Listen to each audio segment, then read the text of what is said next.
18, 11, 30 et 27 000. Voici les drôles de records du théâtre.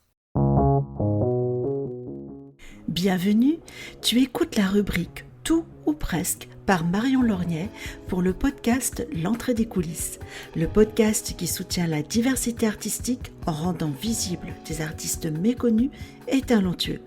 Dans cette rubrique, Marion nourrit ta curiosité en te révélant tout ou presque sur une thématique culturelle.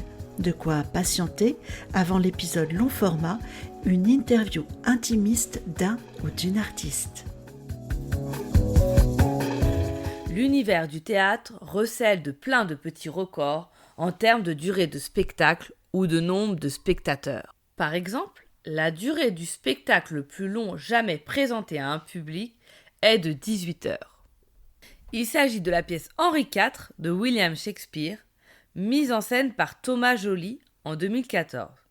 Ce feuilleton théâtral de 18 heures en 15 actes, 10 000 vers, 150 personnages interprétés par 21 comédiens a été joué partout en France. Sachez qu'on distribuait même des pins « J'ai vu Henri IV en entier » à la sortie du théâtre pour ceux qui avaient résisté à la nuit sans s'endormir.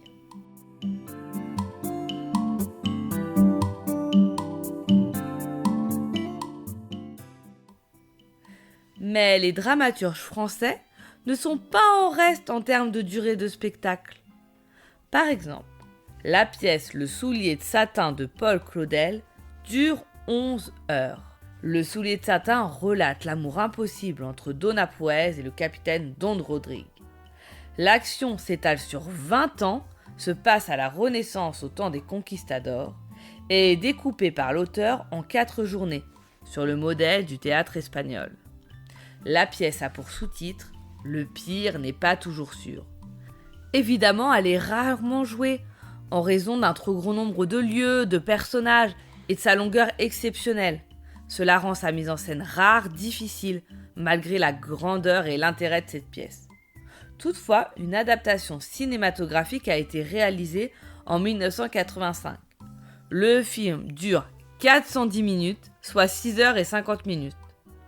La pièce de théâtre a aussi été mise en scène en intégralité, plusieurs fois par Olivier Py et une fois au Festival d'Avignon en 1987 par Antoine Videz.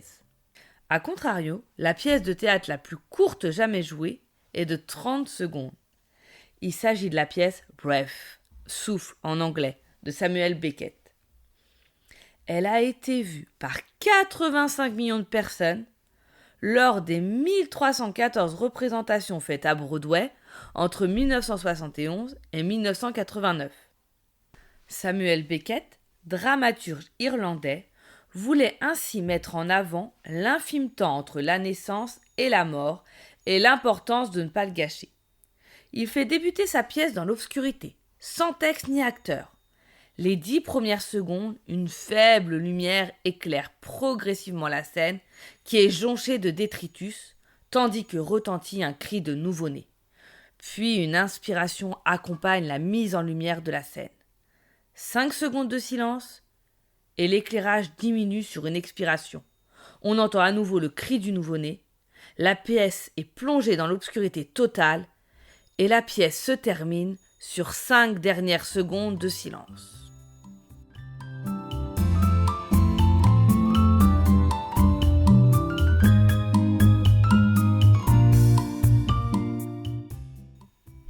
Notre dernier exploit nous emmène sur les traces de la reine du crime, Agatha Christie. Avec son nombre record de représentations de sa pièce La Souricière, qui a été jouée 27 000 fois depuis sa création en 1952. La pièce est même jouée sans interruption à Londres depuis sa création sans jamais avoir quitté l'affiche. Sauf Covid, évidemment. Un vrai record de longévité. Cette pièce de théâtre est d'abord une adaptation d'un mystère radiophonique écrit en 1947 pour les 80 ans de la reine Marie, la veuve du roi George V. La pièce est célèbre pour son dénouement surprise que le spectateur est prié de ne pas révéler, comme le demande la dernière réplique de la pièce qui est donnée par le policier. Cette réplique, c'est « Cher spectateur, complice du crime, Merci d'être venu et de ne surtout pas révéler l'identité du meurtrier. Je vous l'ai dit, au départ, cette pièce est une pièce radiophonique, seulement destinée à être diffusée à la radio. Elle est inspirée d'un fait réel, la mort d'un jeune garçon, Donnie O'Neill, qui est décédé alors qu'il séjournait dans une famille d'accueil de fermiers en 1945. Cette pièce ne devait jamais être publiée jusqu'à ce qu'ait lieu la dernière représentation théâtrale. Or, comme celle-ci continue de se jouer, la pièce n'est donc pas publiée en Grande-Bretagne. Elle a été toutefois publiée en 1950 aux États-Unis dans un recueil intitulé « 3 souris et autres nouvelles ». Voilà, maintenant vous connaissez tout ou presque des records qui entourent l'univers du 6e art. Tu as aimé cet épisode ? Eh bien, retrouve-nous, Marion et moi, sur le compte Instagram de l'entrée des coulisses. Nous pourrons papoter ensemble sur le contenu de cette rubrique et plus encore. Cela te fera patienter jusqu'à l'épisode long format, l'interview d'un ou d'une artiste qui est vraiment, mais vraiment à connaître. Crois-moi. Allez-y, on referme cette rubrique. À bientôt.